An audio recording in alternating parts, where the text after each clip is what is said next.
오늘은 야고보서 2장입니다. 신약성경 372페이지입니다.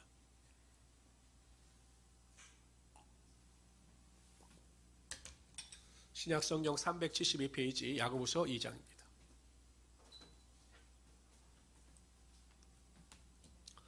야고보서의 저자는 주의 형제, 그러니까 주님의 혈육, 형제인 야고보 사도입니다. 예수님께서 공생의 사역을 감당하실 동안에는 믿질 않았습니다. 오히려 예수님의 사역을 방해했죠. 그러다 예수님의 부활을 목격하고 승천하신 이후에 교회의 기둥과 역할을 감당한다. 근데 초대교회 예루살렘 교회에 있어서 가장 중추적인 역할을 감당하던 사도가 주의 형제 야고보 사도입니다. 사람들은 그 세베대의 아들 야고보와 요한하고 잠시 혼동을 하시는데 그 야고보와는 전혀 다른 예수님의 형제 야고보입니다.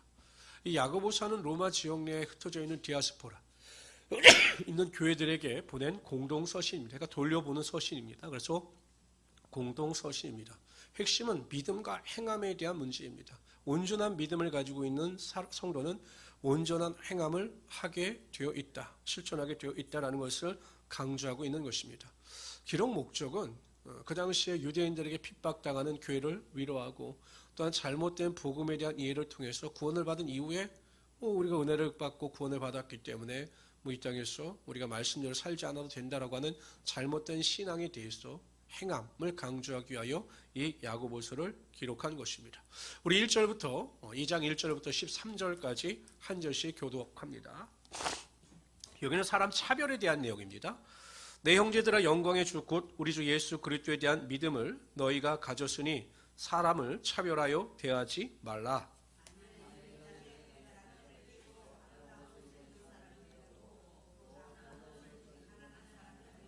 너희가 아름다운 옷을 입은 자를 눈여겨보고 말하되 여기 좋은 자리에 앉으소서 하고 또 가난한 자에게 말하되 너는 거기 서 있든지 내 발등상 아래에 앉으라 하면 너희끼리 서로 차별하여 악한 생각으로 판단하는 자가 되는 것이 아니냐. 내 사랑하는 형제들아 들을지어다. 하나님이 세상에서 가난한 자들을 택하사 믿음에서 부유하게 하시고 또 자기를 사랑하는 자들에게 약속하신 나라를 상속으로 받게 하지 아니하셨느냐. 너희는 도리어 가난한 자를 없인 여겼도다. 부자는 너희를 억압하며 법정으로 끌고 가지 아니하느냐. 그들은 너에게 대하여 일컫는 바 그 아름다운 이름을 비방하지 아니하느냐. 너희가 만일 성경에 기록된 대로 내 이웃 사랑하기를 내 몸같이 잘하신 최고의 법을 지키면 잘하는 것이거니와 만일 너희가 사람을 차별하여 대하면 죄를 짓는 것이니 율법이 너희를 범법자로 정죄하리라. 누구든지 온 율법을 간음하지 말라 하시니가 또한 살인하지 말라 하셨은즉 네가 비록 간음하지 아니하여도 살인하면 율법을 범한 자가 되느니라. 너희는 자유의 율법대로 심판받을 자처럼 말도 하고 행하기도 하라. 13절 다 같이 읽읍시다. 시작. 공의를 행하지 아니하는 자에게는 공의 없는 심판이 있으리라. 공의는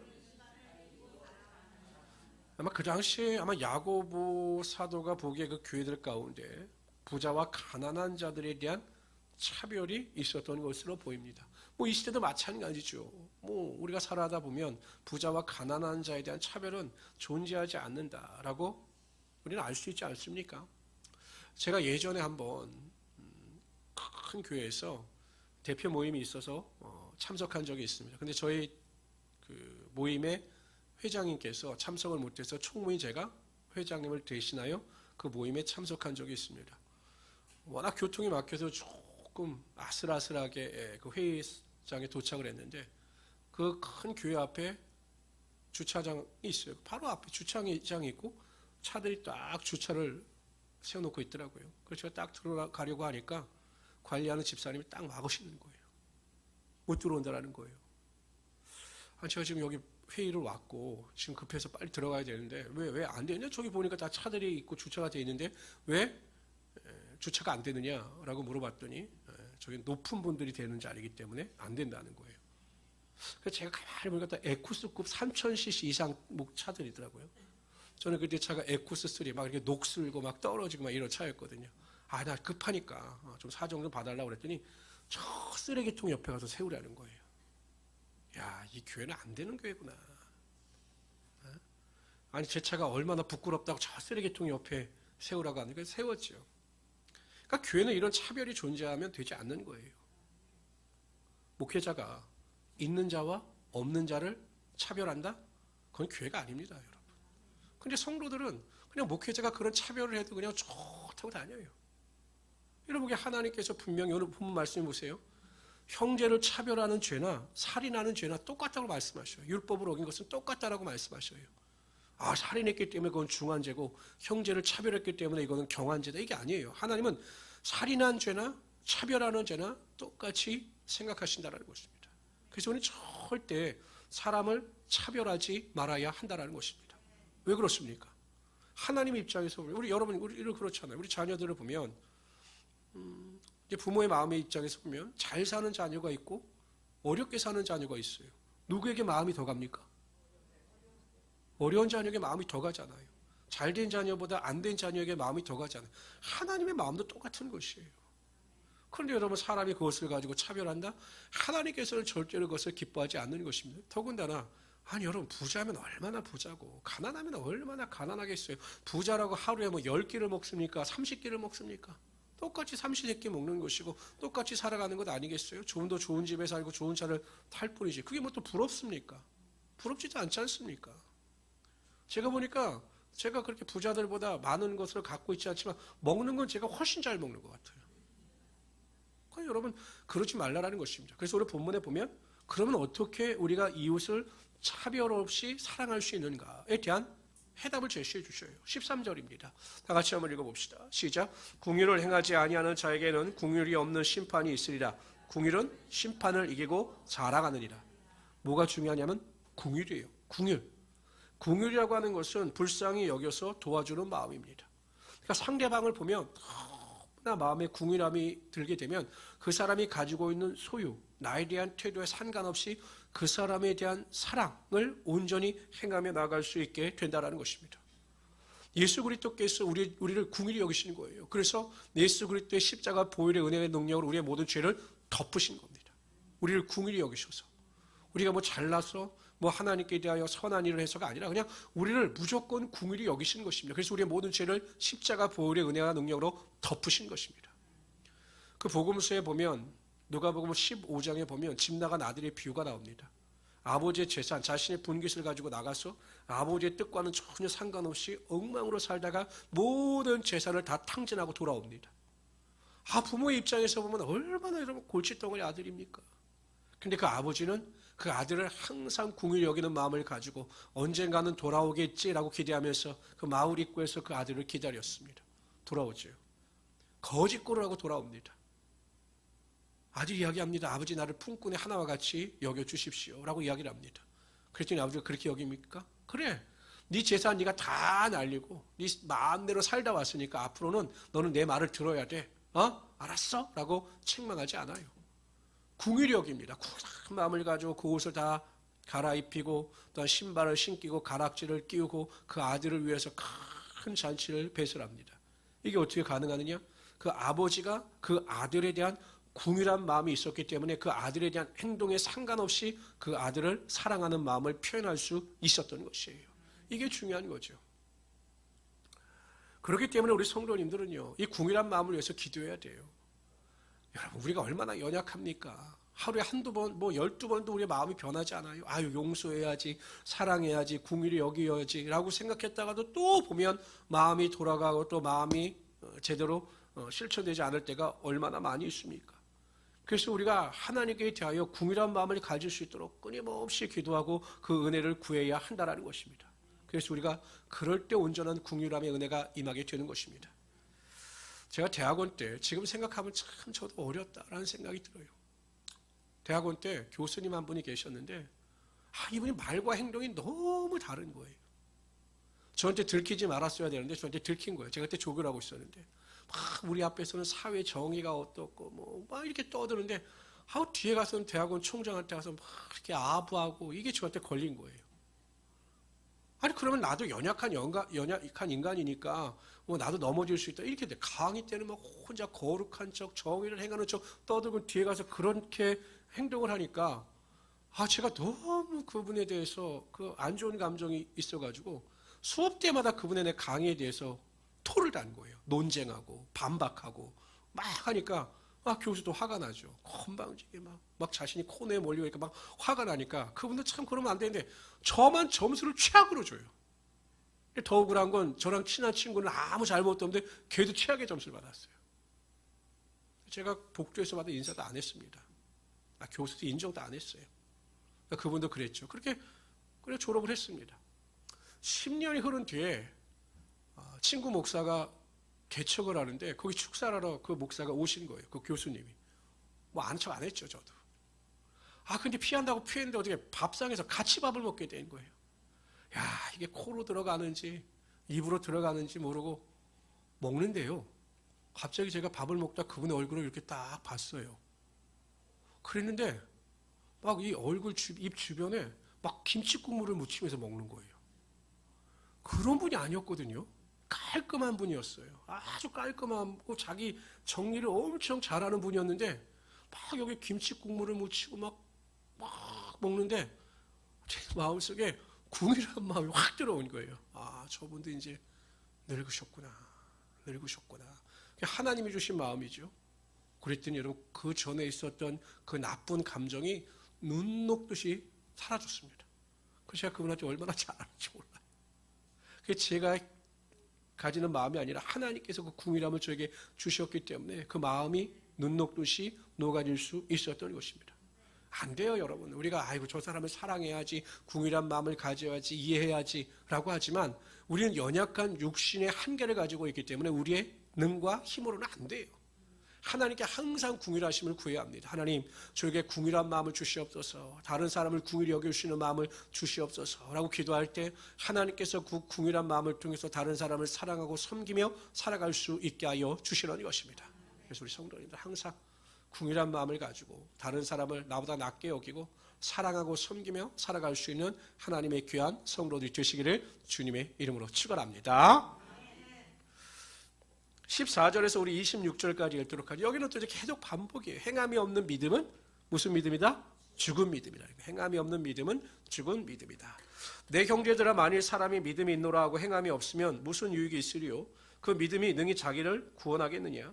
만일 형제나 자매가 헐벗고 이려갈 양식이 없는데 너희 중에 누구든지 그에게 이르되 평안히 가라, 덥게 하라, 배부르게 하라 하며 그 몸에 쓸 것을 주지 아니하면 무슨 유익이 있으리요?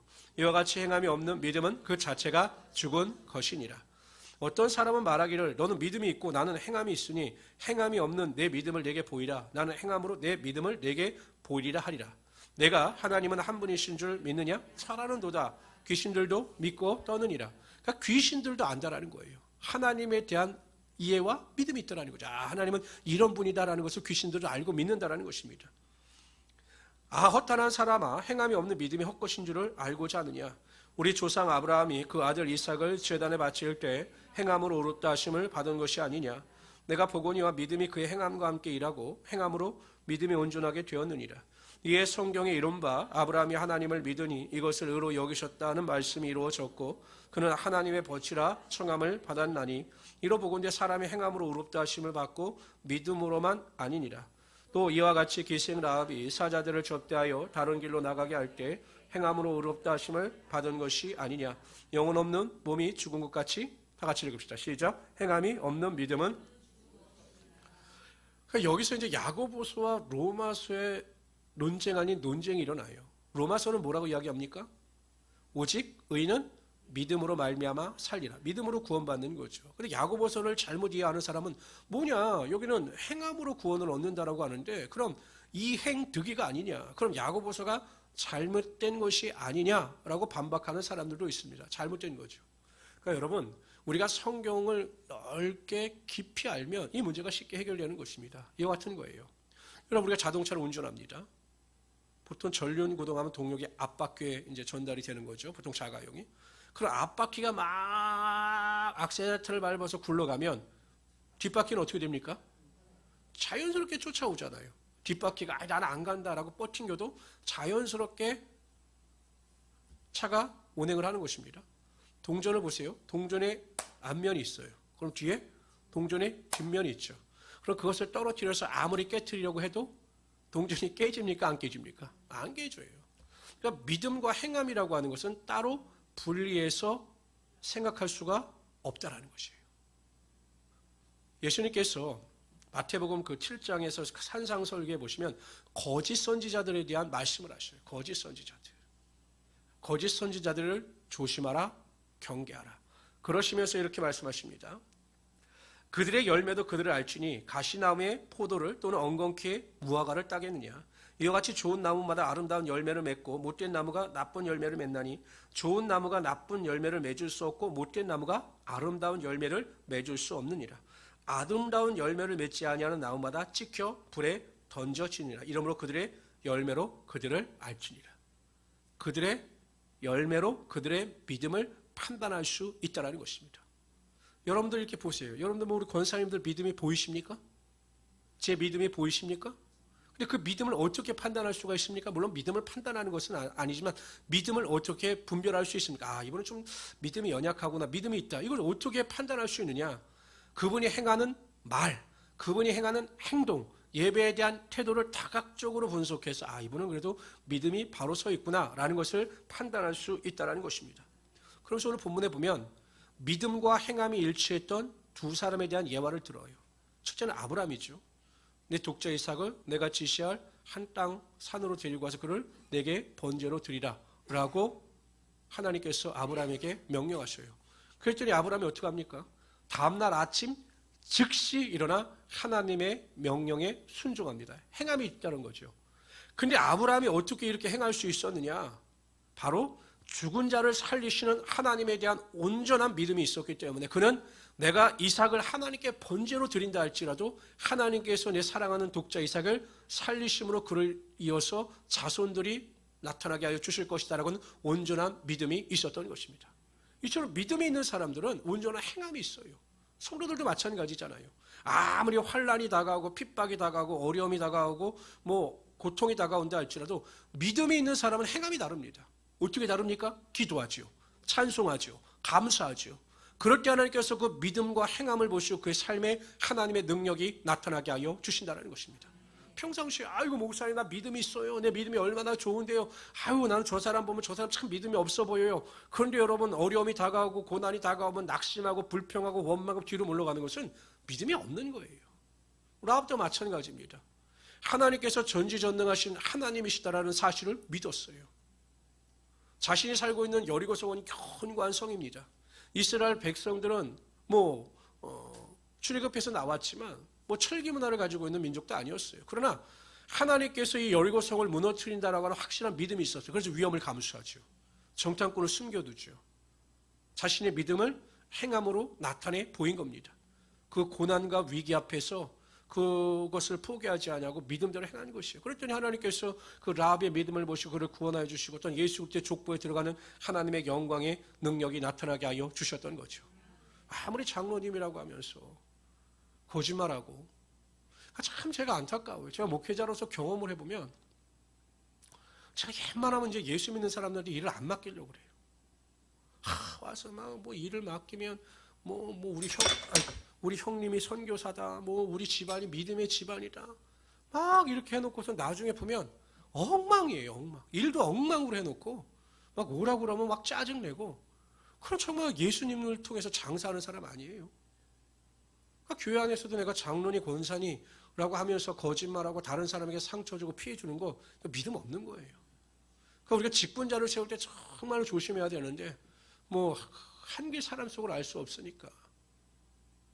우리 권사님이라고 하면서 혼자 은혜 다 받으신 것처럼 이야기하고 매일 큐티하고 매일 새벽 예배하고 그러면서 다른 사람에게 상처 주고 다른 사람 고통 주고 하는 거 믿음 없는 거예요. 믿음과 행함은 분리할 수가 없어요. 동전의 앞뒤 양면을 분리할 수 없듯이 믿음과 행함은 분리할 수가 없는 것이에요. 그렇기 때문에 그 사람의 행함을 보면 그 사람의 믿음을 판단할 수가 있다. 이것이 성경의 말씀이라는 것입니다. 여러분 보세요. 우리가 로마서를 강의를 할 때도 보면 우리가 칭의를 받잖아요. 칭의, 의롭다움을 받지 않습니까? 그 다음에 뭐가 있습니까? 성화가 있잖아요. 성화. 값없이 의롭다움을 받은 성도들은 감사하여 하나님의 말씀대로 순종하게 되어 있는 것이 믿음의 법칙이라는 거예요. 이게 법칙이에요. 법칙. 성경의 법칙인 것입니다. 그렇기 때문에 우리 성도님들은 항상 믿음과 행함이 일치할 수 있도록 여러분 믿음을 삶 속에 잘 적용하셔서 말 한마디 행동 하나하나에 하나님의 영광을 드러내며 살아갈 수 있는 하나님의 귀한 성도 되시기를 주님의 이름으로 축원합니다. 첫 번째가 무슨 문제였냐면 차별의 문제였어요. 차별. 교회 안에서 무슨 문제가 있었느냐? 차별의 문제. 그래서 야고보서가 차별의 문제를 이야기하면서 궁율과 믿음과 행함에 대해서 강조합니다. 3장으로 넘어가면 또 교회 안에 어떤 문제가 있었는가에 대해 나오는데 말이에요. 말. 그러니까 교회는요 항상 어떤 문제가 발생하냐면 관계 아니면 말 이것 때문에 문제가 발생하는 겁니다. 우리 1절부터 12절까지 우리 교독합시다. 여러분들 1절 읽어주세요. 시작. 내 형제들아 너희는 선생된 우리가 더 큰 심판을 받을 줄 알고 선생이 되지 말라. 높아지려고 하지 말라라는 것입니다. 우리가 다 실수가 많으니 만일 말이 실수가 없는 자라면 곧 온전한 사람이라. 능히 온몸도 굴레 씌우리라. 우리가 말들의 입에 재갈 물리는 것은 우리에게 순종하게 하려고 그 온몸을 지어하는 것이니라. 또 배를 보라. 그렇게 크고 강풍에 밀려가는 것들을 지극히 작은 키로서 사공의 뜻대로 운행하나니 이와 같이 혀도 작은 지체로 돼 큰 것을 자랑하도다. 보라 얼마나 작은 불이 얼마나 많은 나무를 태우는가. 혀는 곧 불이요 불의의 세계라. 혀는 우리 지체 중에서 온몸을 더럽히고 삶의 수레바퀴를 불사르나니 그 사르는 것이 지옥불에서 나느니라. 여러 종류의 짐승과 새와 벌레와 바다와 생물은 다 사람이 길들일 수 있고 길들여 왔거니와 혀는 능히 길들일 사람이 없나니 쉬지 아니하는 악이요 죽이는 독이 가득한 것이라. 이것으로 우리가 주 아버지를 찬송하고 주 이것으로 하나님의 형상대로 지음을 받은 사람을 저주하나니 한 입에서 찬송과 저주가 나오는도다. 내 형제들아 이것이 마땅하지 아니하니라. 샘이 한 구멍으로 어찌 단물과 쓴물을 내겠느냐. 내 형제들아 어찌 무화과 나무가 감람 열매를 포도나무가 무화과를 맺겠느냐. 이와 같이 짠물이 단물을 내지 못하느니라. 말에 대한 경고입니다. 그러니까 말의 실수가 없는 자들이 온전한 자다. 그만큼 우리의 혀를 길들이기가 어렵다라는 것입니다. 근데 우리는 여러분 제일 세상에서 하기 쉬운 게 뭡니까? 말이에요. 말은 제어하지 않으면 우리가 행하는 말은 그냥 쉽게 할 수가 있는 것, 쉽게 내뱉을 수가 있는 것입니다. 그러나 그 말로 인한 피해는 엄청나다라는 것입니다. 그래서 오늘 본문에 보면 말에 대해서 실수가 없도록 조심하라 이렇게 이야기합니다. 첫 번째 우리가 말에 실수가 없기 위해서는요 조심해야 할 것들이 무엇인가를 살펴보면 항상 우리는 말을 적게 하고 많이 듣는 자가 되어야 하는 것입니다. 어떻게 하라고요? 말을 적게 하고 말을 듣는 자가 되어야 한다는 것이에요. 봅시다. 잠언서 17장 27절입니다. 시작. 말을 아끼는 자는 지식이 있고 성품이 냉철한 자는 명철하니라. 말을 아끼라는 거예요. 말을 아끼라는 거. 그렇다고 해서 여러분 말을 하지 말라라는 것은 아니에요. 아주 답답한 분들이 있어요. 질문을 해도 그냥 답답한 분들이 있어요. 말을 아끼는 자가 되어야 되는 것이지 말을 하지 않는 자가 되지 말라라는 것입니다. 야고보서 1장 19절 읽어봅시다. 시작. 내 사랑하는 형제들아 너희가 알거니와 사람마다 듣기는 속히 하고 말하기는 더디하며 속내기도 더디하라. 우리 성도님들은 항상 말하기는 더디하는 자가 되어야 한다는 거죠. 그러니까 제가 보기엔 말도요 포수와 투수처럼 돼야 돼요. 던지면 받아주고 받은 걸 던져주고.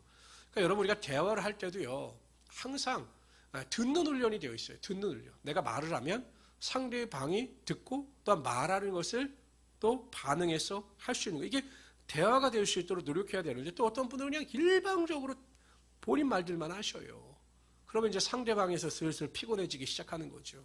그렇기 때문에 말은 항상 적게 하고 듣기는 속히 할 수 있도록 해야 한다는 것입니다. 두 번째, 내가 말을 하면서도 내가 무슨 말을 잘못하는지를 깨닫는 사람은 거의 없어요. 내가 매일 말을 하죠. 근데 내가 실수했다, 잘못했다 이렇게 깨닫는 사람은 전혀 없다라는 것입니다. 제가 상담을 하다 보면 말을 한 사람은 내가 무슨 말을 잘못했는지 모르는데 상대방은 그 말 때문에 상처를 받는다는 거예요. 나는 나 잘못하게 말한 게 없는데 나는 그런 의도로 한 게 아닌데 상대방은 그 말에 상처를 받는다는 거죠. 물론 민감하게 반응하는 분들이 있어요. 그냥 말을 그냥 원래대로 받아들이면 되는데 자신의 거울에 비춰서 그 말을 다시 한번 해석해서 자신의 방식대로 그 말을 꼬는 분들이 있기는 해요. 그러나 어쨌든지 간에 그 말로 인해서 상처를 받는다. 그럼 그분이 그러한 말로 상처를 받는다라는 것을 알았다면 우리가 말하는 것을 조심해야 되겠죠. 근데 그게 또 잘 되지 않아요. 그렇기 때문에 우리가 매일 하나님 앞에 올바른 말을 할 수 있도록 기도해야 한다는 것입니다. 시편 기자는 이렇게 이야기합니다. 시작. 여호와여 내 입 앞에 파수꾼을 세우시고 내 입술의 문을 지키소서. 이 기도를 매일 하셔야 돼요. 하나님, 제가 말할 때마다 뭐 자녀들이든 가족들이든 형제들이든 또한 성도들에게 말할 때마다 내 입술에 파수꾼을 세워 주셔서 덕이 되는 말을 하게 하여 주십시오라고 기도해야 한다는 것입니다. 경우에 합당한 말을 할 수 있도록 또한 덕을 세우는 말을 할 수 있도록 항상 내 입술에 파수꾼을 세울 수 있도록 기도해야 한다는 것입니다. 참 인품도 좋고 모든 것이 참 좋으신 분이 있는데 이 말의 지혜가 부족한 분이 있어요. 경우에 합당한 말을 해야 되는데 경우에 합당하지 않은 말이, 상황에 합당하지 않는 말을 함으로써 전체적인 분위기를 흐트려는 분들도 가끔 제가 경험해보면 있더라는 것이죠. 우리 목사님들을 보면 있어요. 그렇기 때문에 꼭 인정하셔야 될 게 무엇이냐, 나도 말에 실수를 할 수 있다라는 것을 인정하셔야 돼요. 그래서 항상 말할 때마다 기도하고 조심하셔서 말로 덕을 세우시고 경우에 합당한 말을 하심으로 그 말을 통해서 하나님의 영광을 돌릴 수 있는 우리 성도들이 되시기를 주님의 이름으로 축원합니다. 그리고 말에 대한 딱 개념을 잡고 있어야 돼요. 내가 하지 말아야 될 말과 해야 될 말에 대한 그 딱 개념이 잡혀 있어야 되는 겁니다. 절대 남을 비난하고 정죄하고 비판하는 말을 하지 마세요. 우리 항상 모이면 우리 성도들은 모이면 칭찬과 격려의 말을 하십시오. 특히 어떤 사람이요? 없는 사람. 제가 이렇게 목회를 해보면요, 저는 이렇게 모이면 이제 다른 사람 앞에 일부러 다른 사람을 칭찬합니다. 그거 참 재밌는 게 뭔지 아세요? 이 사람이 그 사람한테 가서 이야기를 합니다. 야, 임 목사가 네 칭찬 많이 하더라. 그럼 제가 반대로 그 사람 앞에서 다른 사람을 비난해 보세요. 그 이야기가 안 들어갈 것 같습니까? 낱말은 새가 듣고 반말은 쥐가 들어요. 그냥 낮과 밤의 모든 말을 들으시는 분은 하나님이세요. 하나님 다 들으시고. 그렇기 때문에 절대 비난과 정죄의 말을 하지 마시고 모든 사람을 칭찬과 격려할 수 있는 우리 성도들이 되시기를 주님으로 축원합니다. 항상 감사합니다. 사랑합니다. 이런 말을 많이 하세요. 감사합니다. 참 훌륭하십니다. 잘하십니다. 이런 말을 많이 하시길 바랍니다. 그리고 긍정적인 말을 많이 하세요. 절대 예수 믿는 성도들은 죽겠다, 못 살겠다, 미치겠다 이런 말 하지 마시고 항상 긍정적인 말을 많이 하십시오. 잘 될 거야. 합력하여 선이 될 거야. 이런 말을 자주 하시기를 바랍니다. 세 번째, 자꾸 가르치려고 하지 마세요. 제가 말씀드리지만 가르치려고 하지 마세요. 내가 듣자마자 그 사람을 가르치려고 하지 마세요. 아우 내가 힘듭니다. 기도해야지. 아우 제가 요즘에 마음이 많이 움츠러들었습니다. 예배 나와야지. 이렇게 즉각적으로 가르치시지 말라라는 것이에요. 말하는 사람들은 몰라서 하는 게 아니에요. 근데 그걸 또 잘 분별해야 합니다. 내가 강력하게 말을 해야 될지 지혜롭게 말을 해야 될지 이걸 잘 분별할 수 있어야 되는 거지요. 그렇기 때문에 항상 우리에게 기도가 필요한 것입니다. 저는 우리 모든 성도님들이 정말 말의 실수가 없는 자가 되셔서 하나님의 영광을 드러낼 수 있는 우리 성도들이 되시기를 주님의 이름으로 축원합니다. 제일 원칙, 우리 교회 제일 원칙은 다른 사람의 말을 하지 않는다. 비판하고 정죄하지 않는다. 제가 예전에 다니던 교회는 보면요, 서로 성도들끼리 보고를 합니다. 난 그 교회에서 그 보고를 왜 받아주는지 모르겠어요. 다른 사람이 뭐 잘못해서 보고를 하면 그 보고대로 또 다른 사람을 징계합니다. 무슨 공산주의입니까? 성도들끼리 왜 보고를 합니까? 그럼 목회자가 혼내야죠. 저는 되려 다른 사람이 악한 말을 하면 그 사람에 대한 인식이 별로 안 좋아지는 거죠. 아무리 잘못했다 할지라도요. 그건 하나님께 우리가 믿음으로 기도하면서 해결할 문제지. 그걸 목회자한테 와서 그 사람을 고자질하고 그 사람을 막 욕하면 그 목회자가 아이고 훌륭하십니다 이러실 것 같습니까? 하나님 입장에서도 생각해 보세요. 어떤 사람이 하나님 마음에 합당한 자인가? 내 마음에 들지 않아도 믿음으로 기도하면서 하나님의 궁일하심을 구하고 어찌하든지 그 사람에게 바른 말을 하려고 노력하는 자를 하나님께서 높여주시는 거예요. 저는 우리 행복한 우리 신부님께는 절대 뭐냐면 다른 사람 말을 하지 않는다. 비판하고 정죄하지 않는다. 부정적인 말을 하지 않는다. 이 원칙을 꼭 지키며 살아갈 수 있는 하나님의 귀한 성도 되시기를 주님의 이름으로 축원합니다. 우리 13절부터 18절까지 읽도록 하죠. 13절 제가 읽겠습니다. 너희 중에 지혜와 총명이 있는 자가 누구냐? 그는 선행으로 말미암아 지혜의 온유함으로 그 행함을 보일지니라.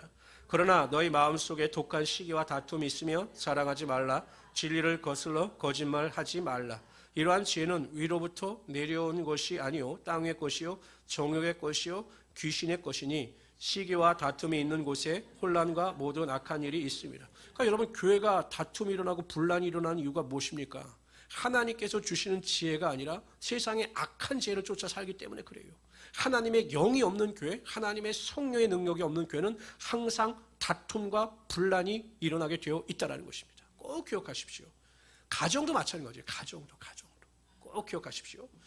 그럼 위로부터 나오는 지혜가 무엇이냐? 보세요. 시작. 17절 18절을 다 같이 읽읍시다. 시작. 오직 위로부터 난 지혜는 첫째 성결하고 다음에 화평하고 관용하고 양순하며 긍휼과 선한 열매가 가득하고 편견과 거짓이 없나니 화평하게 하는 자들은 화평하게 심어 의의 열매를 거두느니라. 정말 지혜로운 사람이 어떤 사람이냐? 이 땅에서 부귀와 영화를 누리며 성공하는 사람이 아니다라는 것이에요. 지혜와 총명이 있는 사람은 선행을 행하는 사람인데 하나님이 주시는 지혜의 온유함으로 선한 일을 행하는 자들이 지혜롭고 총명이 있는 자라는 것입니다. 더 쉽게 설명하면 이런 것입니다. 우리가 구원을 받아 하나님의 은혜에 감사하면서 하나님의 말씀대로 순종하며 살아가는 자들이 이 세상에서 가장 지혜로운 자들이 된다는 것입니다.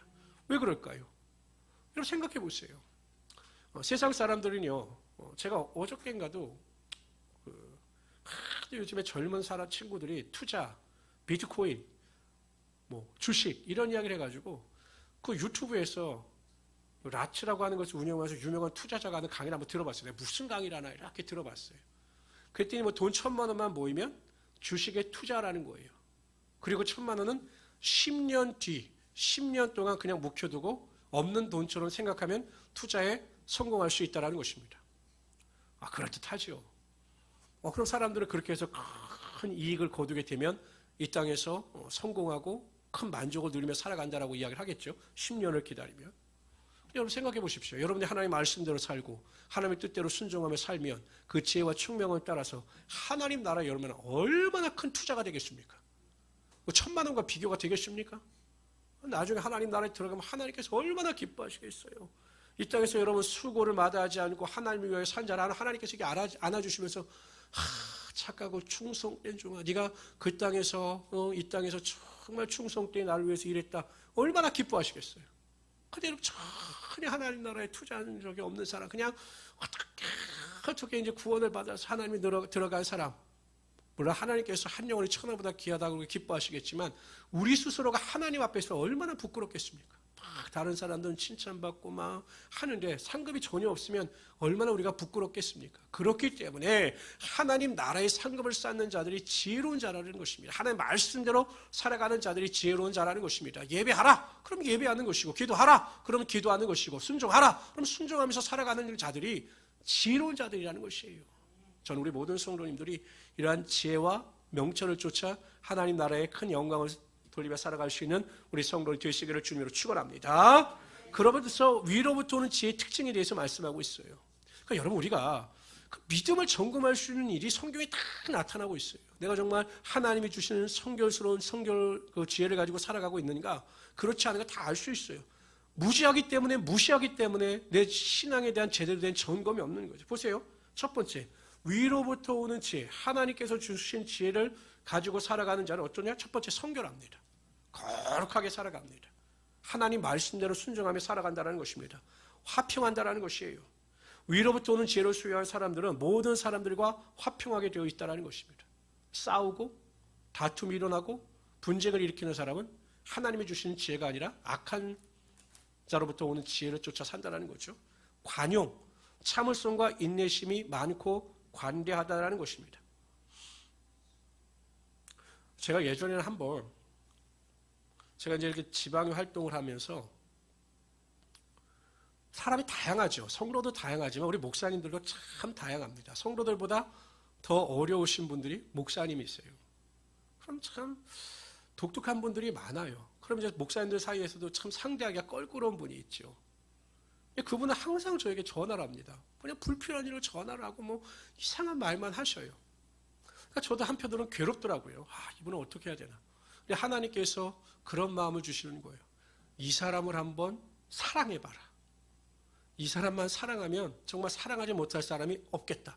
이 마음을 주시는 거예요. 그래서 제가 그분에게 관용하는 마음을 가지고 정말 선하고 관대하게 되어 있어요. 인내하면서.